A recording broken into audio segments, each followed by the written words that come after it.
world. I could feel all this death.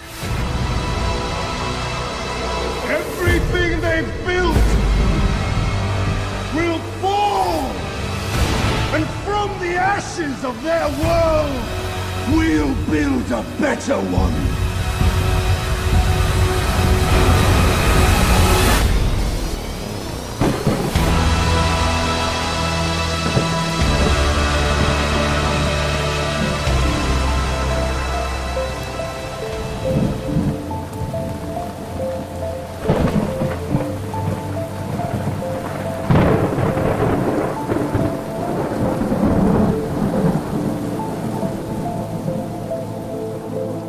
And speaking of that hail this morning in Dallas, it was just incredible. It got up to the size of tennis balls, 2.5 inches across, all across the Fort Worth area early this morning.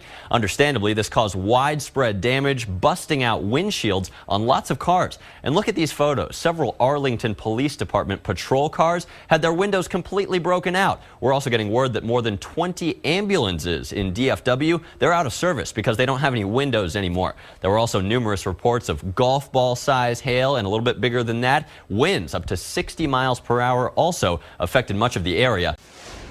Hail ranging in size from an egg to a tennis ball destroyed just about everything it fell on this morning here in the Dallas-Fort Worth area. In Arlington, Texas, the violent storm paralyzed the morning commute. In Dallas, backyards were covered in a sheet of white. More than 24 MedStar ambulances were put out of service, some of their windshields punctured by baseball-sized hail, others completely shattered.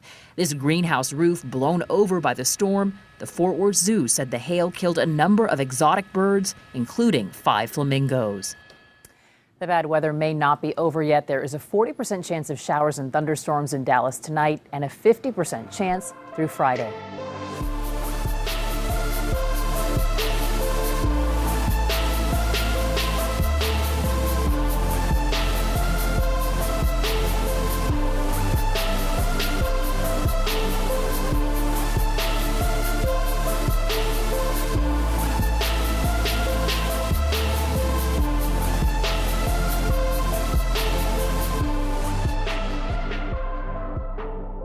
There it is. Nice. Wow. So they're calling this the St. Patrick's Day fireball in the UK. It only lasted a couple of seconds, but a lifetime on this video, right? Yeah, sometimes seeing cool things like that, that's all you need. I mean, it's just beautiful. This meteor spotted in the sky, this was after 3 a.m. yesterday. Witnesses tell us that it had a green color, which is, as you might imagine, appropriate for the holiday. To be considered a fireball, a meteor has to appear brighter than the planet Venus. Who knew? And British astronomers say this one does appear to qualify. Now, scientists say it was probably the size of a tennis ball.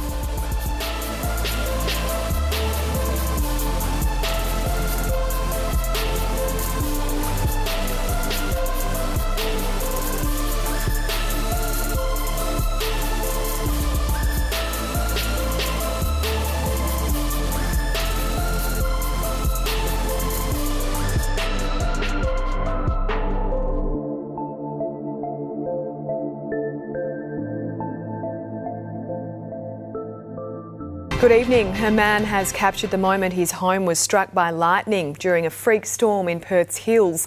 The wild weather hit yesterday, causing a trail of destruction. Residents now facing a massive clean-up.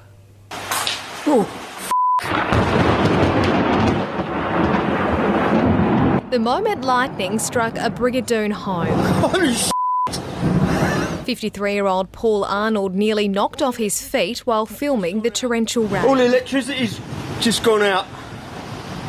It knocked out my modem. I was smoking. All my power went off. Yeah, it was pretty frightening. I went inside then and shut the door.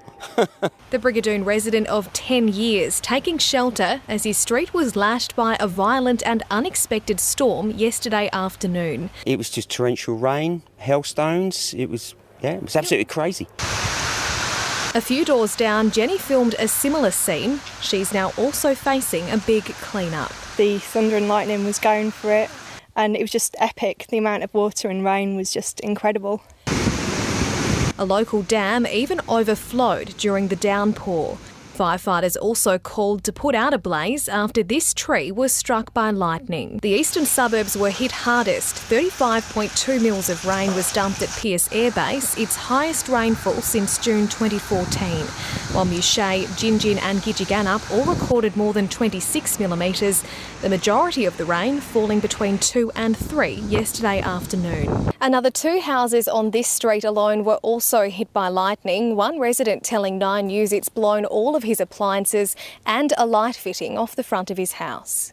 Chloe Wright copped the brunt of the storm yesterday. Her entire house flooded. All the flooring will have to be replaced. It was just seriously crazy out there. Things were just floating down our driveway. Another storm is forecast for Perth on Thursday. Just Australia for you, just a crazy, crazy place. Headache always. Always you feel sleepy, like poisoning a little by little. These are the health problems Porter Ranch residents are still experiencing a month after the Southern California Gas Company told them it was safe to move back home.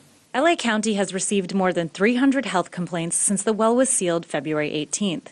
During the disaster, which lasted nearly 4 months, roughly 8,000 households were relocated. So far, more than 3,100 have returned to the neighborhood.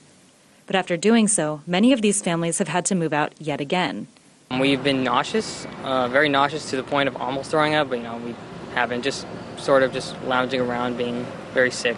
As a result of these additional health complaints, the gas company was ordered to continue paying for people to relocate beyond the initial 8-day grace period. But that extension comes to an end this Friday, unless the gas company agrees to a second extension. Because of their fault, because of their ignorance, okay, they're treating us like animals or like boxes. Okay, we're going to move you. Okay, this state you have to come back. No, it's not going to work like that. Councilman Mitchell Englander, who represents Porter Ranch, told me filing another extension will only be useful if the health department speeds up the testing process.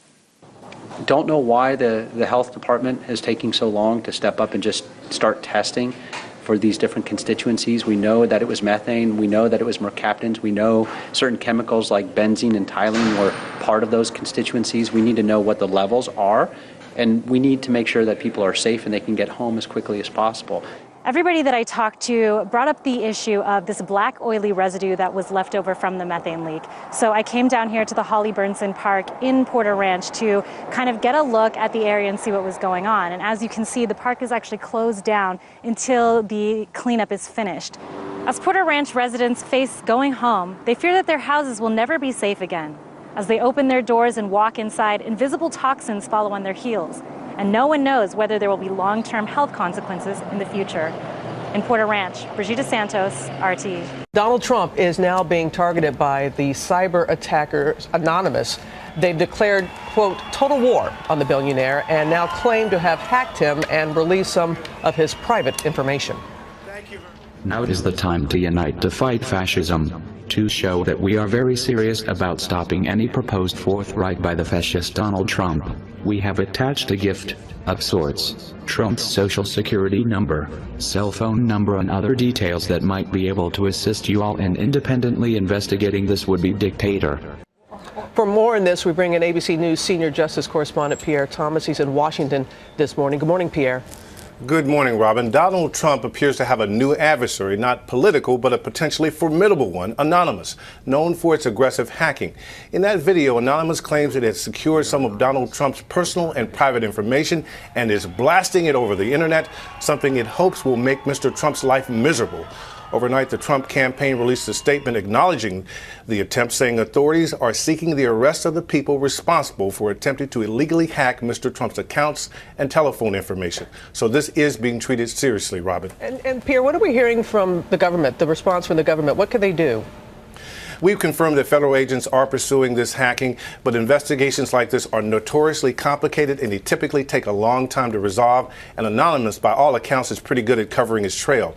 But Mr. Trump, given his wealth, has a strong cybersecurity dome to protect himself and limit the damage. So we expect this to be an ongoing battle. All right, after spending weeks using what many called violent and inflammatory rhetoric on the campaign trail this morning, Donald Trump finds his own family is now the target of threats. A threatening letter containing claiming a suspicious white powder was sent to the Manhattan home of Eric Trump, one of the candidate's sons. The FBI, Secret Service, and the NYPD are all investigating. Eric Trump's wife opened the letter at their home in the Trump Park East building. That's just south of Central Park. And that is where Don Dahler is right now. Don, good morning. Good morning. The letter arrived here at Eric Trump's luxury apartment in Manhattan. Last night, Thursday night, the police swarmed this area after Laura Trump opened an envelope that had been postmarked from Massachusetts and noticed that it contained some white powder. Initial field tests indicate that that powder is not hazardous, but the letter also contained an explicit threat. According to sources close to the investigation who tell CBS News that the letter said if Donald Trump doesn't withdraw from the presidential election, his campaign stopped, that his family would be harmed. 32-year-old Eric Trump is Donald Trump's second oldest son. He's been a fixture on the campaign trail, often appearing behind his father at events. Incidentally, this is not the first threat to Trump this week. Earlier this week, the hacker group known as Anonymous issued a threat saying that they are going to declare total warfare against Trump for statements he's made about banning Muslims and deporting Mexicans. They say that they're going to launch a cyber attack on his various online entities beginning April 1st, which, of course, is April Fool's Day. John. Don, thanks. This morning, Donald Trump is facing some new roadblocks on his path to the Republican nomination. In Washington, a group of grassroots conservatives met privately Thursday to plot how to take Trump down, issuing a statement saying, quote, "We are committed to ensuring a real conservative candidate is elected." They're also willing to fight Donald Trump and a Donald Trump establishment because he doesn't share our values. Trump has predicted riots if he's denied the nomination in Cleveland. I think you'd have riots.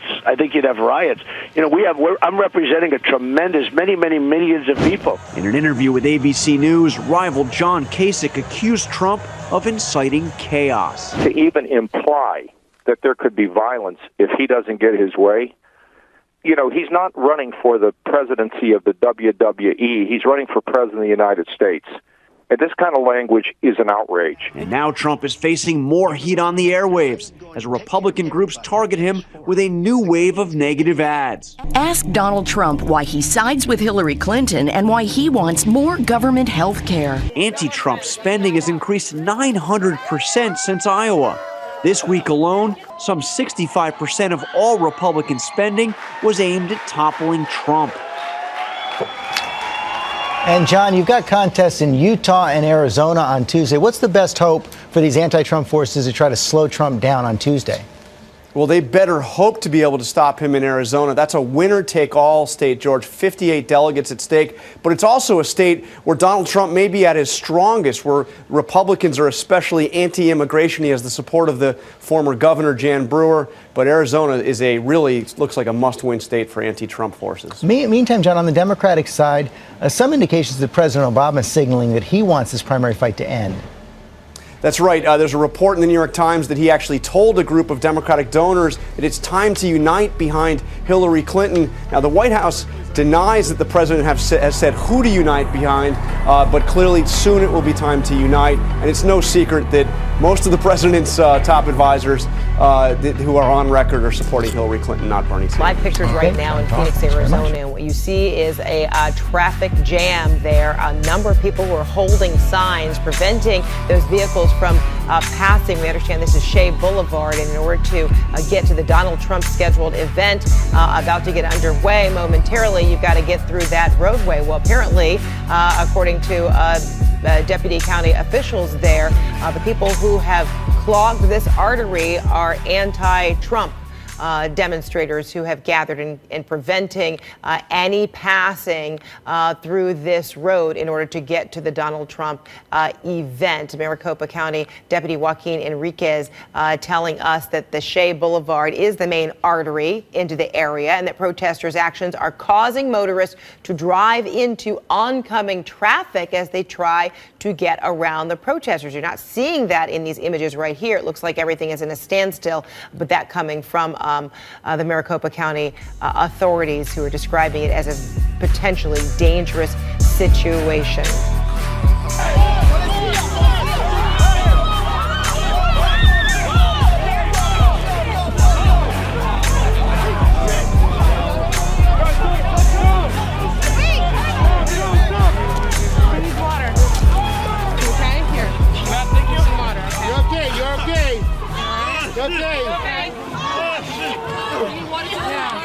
We want the people of the country to know that we are not in favor of Donald Trump's racism and anti-gay stance and xenophobia, homophobia, and he won't drop out of the race because of this, but we want people across the country to know that there's something really dangerous going on, and it's really important for everyone to pay attention before it's too late.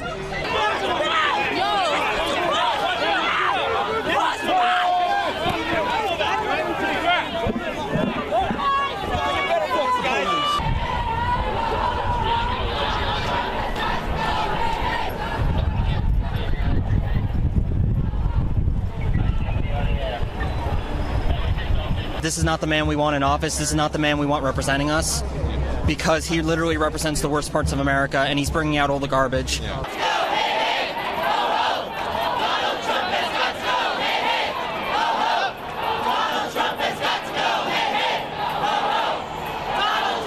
Donald Trump, go away! Racist, sexist, anti-gay! Donald Trump, go away! Racist, sexist, anti-gay! Big wheel!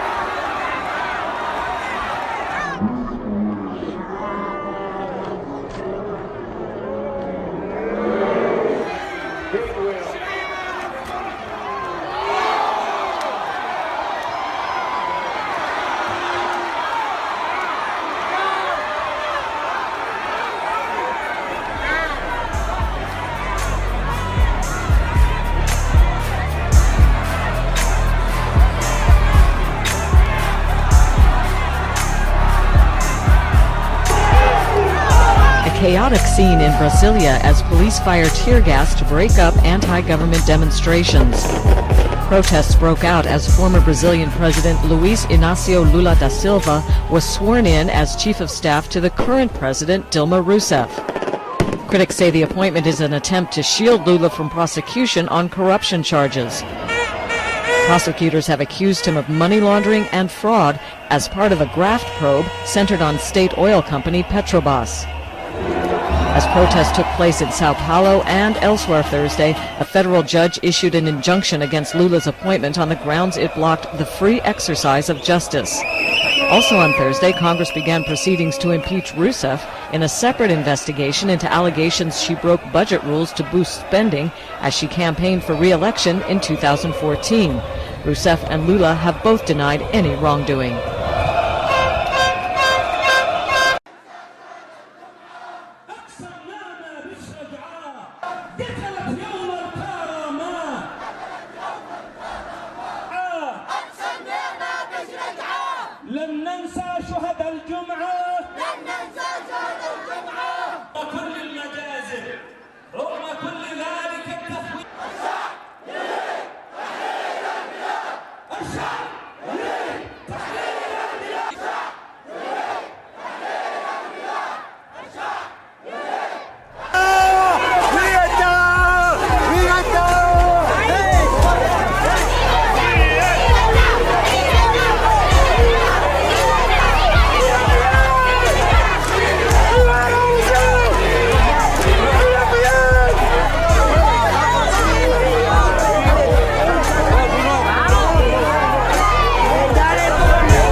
We begin with breaking news overnight. A passenger plane crashes in southern Russia, killing all 62 people on board.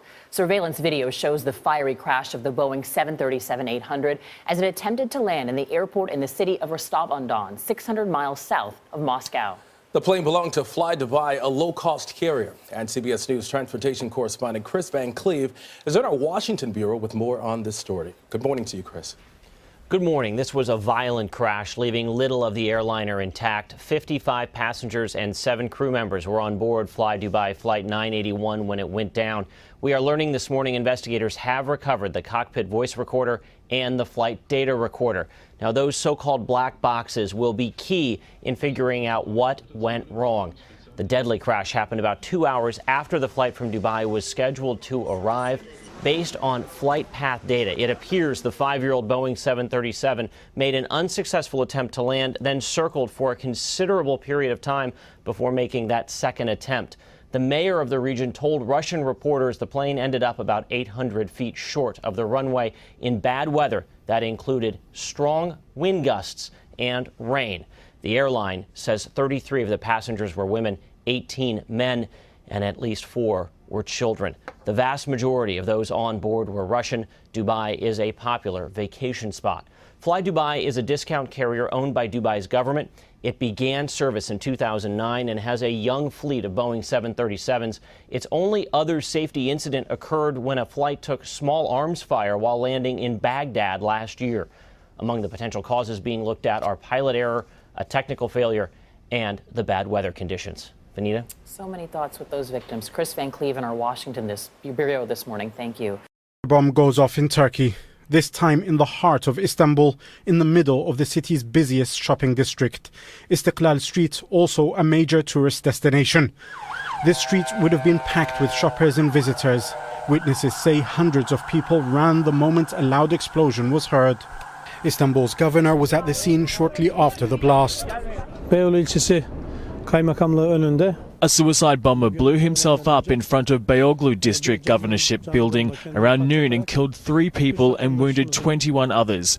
3 of them were in a critical condition. 1 of them has just died in hospital. A detailed investigation is being carried out by our colleagues. Paramedics were quick to arrive and took people to the nearby hospitals. Although no one has claimed responsibility, 2 government officials have implicated Kurdish separatists linked to the armed PKK, which has been at war with the Turkish state for decades. Since talks between the government and the PKK broke down in July last year, there have been several bomb attacks across the country. 3 alone in the capital, Ankara. In total, they've killed almost 300 people. The most recent was less than a week ago. The TAK, or Kurdish Freedom Hawks group, which is linked to the PKK, claimed responsibility for that attack, which also targeted a busy shopping street. Days later, Germany announced it was closing its consulate in Istanbul, citing credible information that another act of violence was imminent. The German consulate is just a few minutes' walk away from the scene of Saturday's bomb blast. Tourism is one of Turkey's major sources of income. 35 million foreigners visit every year. The increased number of attacks could threaten its economy. For now, the government insists Turkey is safe, but it will have to do a lot more if it's to ensure the safety of its citizens and visitors. Jamal Al-Shayal, Al Jazeera. North Korea has again launched ballistic missiles, 2 of them, this time off the west coast of the Korean peninsula. Now, the South Korean Joint Chiefs of Staff says 1 ballistic missile flew a distance of 800 kilometers over land toward the sea off the country's east coast, while a second projectile assumed to be a missile was detected by radar but soon disappeared.